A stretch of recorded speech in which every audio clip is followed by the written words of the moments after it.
Madame la ministre, chère Brigitte Girardin, Monsieur le vice-président de la région Basse-Normandie, que je remercie pour son discours si enthousiaste et si chaleureux, Monsieur le préfet maritime, Monsieur le maire, Madame la sénatrice, Mesdames et Messieurs les élus, j'ai oublié Monsieur le président du Conseil général, excusez-moi, il y a un peu de désordre dans mes documents. Voilà, je suis absous. Mesdames et Messieurs, donc je vous remercie vraiment de votre mobilisation pour cette première édition des Assises des énergies marines renouvelables qui montre bien l'engouement des industriels notamment pour cette future forme de production d'énergie.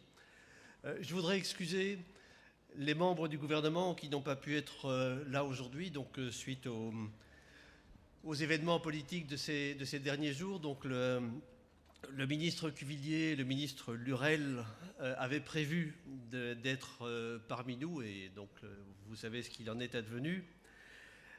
Par ailleurs, la nouvelle ministre de l'écologie, du développement durable et de l'énergie, Madame Ségolène Royal, est retenue cet après-midi par la déclaration de politique générale et donc ne pourra pas être parmi nous. Elle sera cependant représentée par le directeur général de l'énergie et du climat, Monsieur Laurent Michel, qui ne devrait pas tarder à arriver. À l'heure de la transition énergétique appelée de ses voeux par le président de la République, mais aussi par beaucoup de citoyens, les énergies renouvelables, qu'il s'agisse de l'éolien sous toutes ses formes, du solaire sous toutes ses formes également très diverses, de l'hydraulique, de la biomasse également très diverses elles-mêmes, et la géothermie, toutes ces énergies renouvelables jouent déjà un rôle important dans ce qu'on appelle notre bouquet énergétique.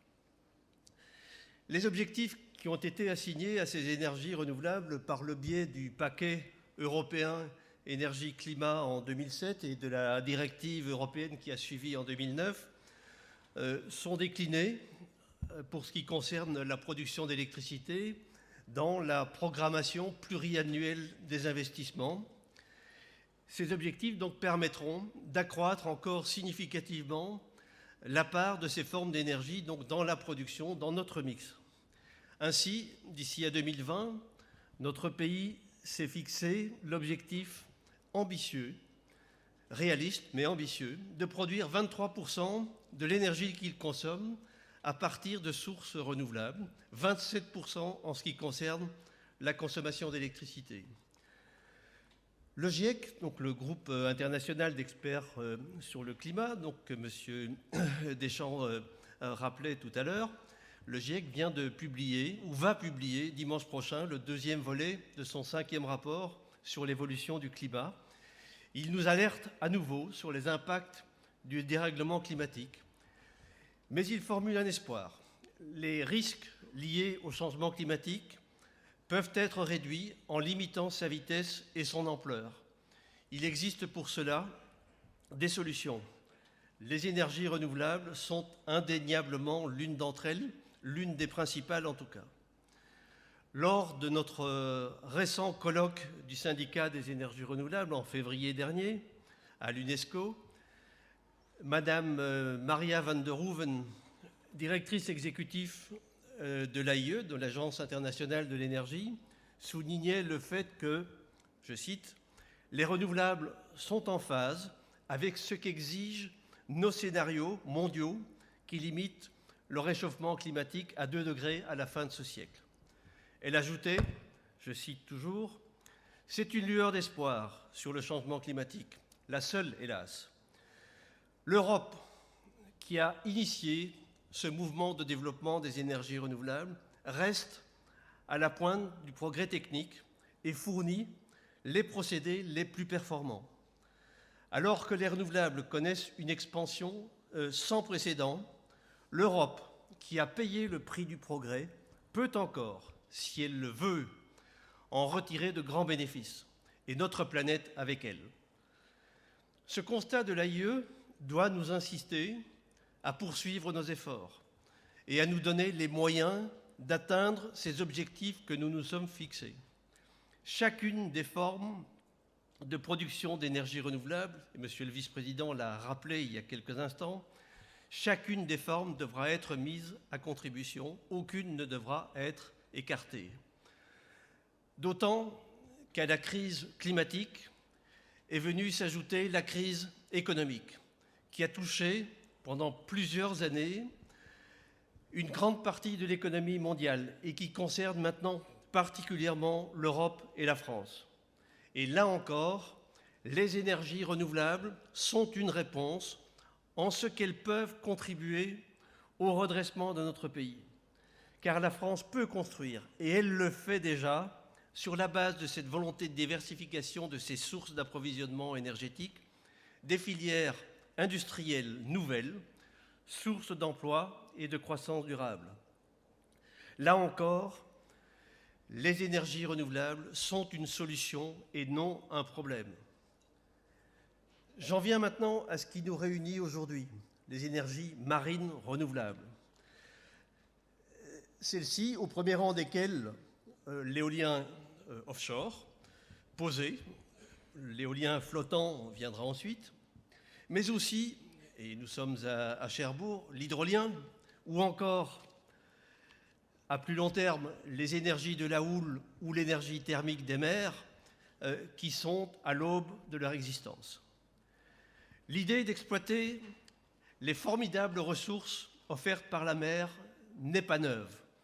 Et je cite à nouveau, cette fois-ci Jules Verne, « J'aurais pu, en effet, en établissant un circuit entre des fils plongés à des différentes profondeurs, obtenir de l'électricité par la diversité des températures qu'ils éprouvaient », disait déjà le capitaine Nemo dans 20 000 lieues sous les mers en 1869, faisant allusion à la possibilité de transformer l'énergie stockée dans les océans sous forme de chaleur en une énergie utilisable par l'homme. Et je cite à nouveau, cette fois-ci, Victor Hugo. « Réfléchissez au mouvement des vagues, au flux et au reflux, au va-et-vient des marées. Comme la terre est bête, ne pas employer l'océan. » C'était en 1874, dans 93. Eh bien, nous y sommes. Les énergies marines renouvelables sont entrées dans une dynamique qui permet d'imaginer que d'ici quelques années, le XXIe siècle donnera vie aux rêves de ces grands écrivains du XIXe. J'aurais pu aussi citer, pour ceux qui aiment la bande dessinée, Edgar Jacobs et Le secret de l'Espadon. Et la France est l'un des moteurs de cette nouvelle dynamique. Notre pays recèle un formidable potentiel en la matière avec ses 5400 kilomètres de côte, ses 4 façades maritimes, et si je m'en tiens uniquement à la France métropolitaine, et donc si on y ajoute les régions ultramarines, cela nous permet d'avoir aujourd'hui donc la deuxième zone exclusive mondiale. Et donc la France connaît depuis plusieurs années un engouement qui ne se dément pas pour ces différentes technologies. Sur la base de notre expérience dans les domaines plus généraux, de l'énergie, du monde maritime, de l'offshore pétrolier également, de grandes entreprises, des PME, des établissements de taille intermédiaire, des start-up, des laboratoires de recherche, tout un écosystème s'est mobilisé pour faire émerger une filière française d'excellence qui générera à terme, à relativement court terme à mon sens, des milliers d'emplois, en particulier dans les régions littorales, et contribuera à l'équilibre de la balance commerciale de notre pays en exportant vers l'Europe d'abord, Royaume-Uni, Allemagne, pays du nord de l'Europe, et ensuite vers le grand international, États-Unis, Canada, Asie, etc. Ces perspectives seront justement donc le sujet de la première table ronde de cette demi-journée intitulée « Le carnet de bord de la filière ». Mais le chemin est encore long. La trajectoire est bien définie.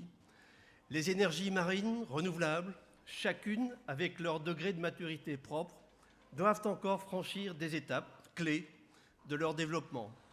Démonstration technologique, ferme pilote et ensuite les premiers parcs commerciaux.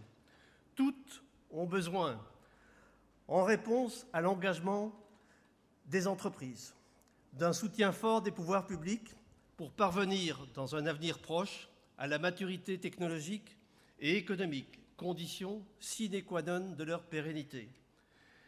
Les conditions qu'il faut réunir au plus vite, dans un contexte de vive concurrence internationale, sont nombreuses. Visibilité, simplification, anticipation en sont les maîtres mots. Elles seront largement évoquées à la deuxième table ronde, maritimement intitulée « Lever l'ancre ».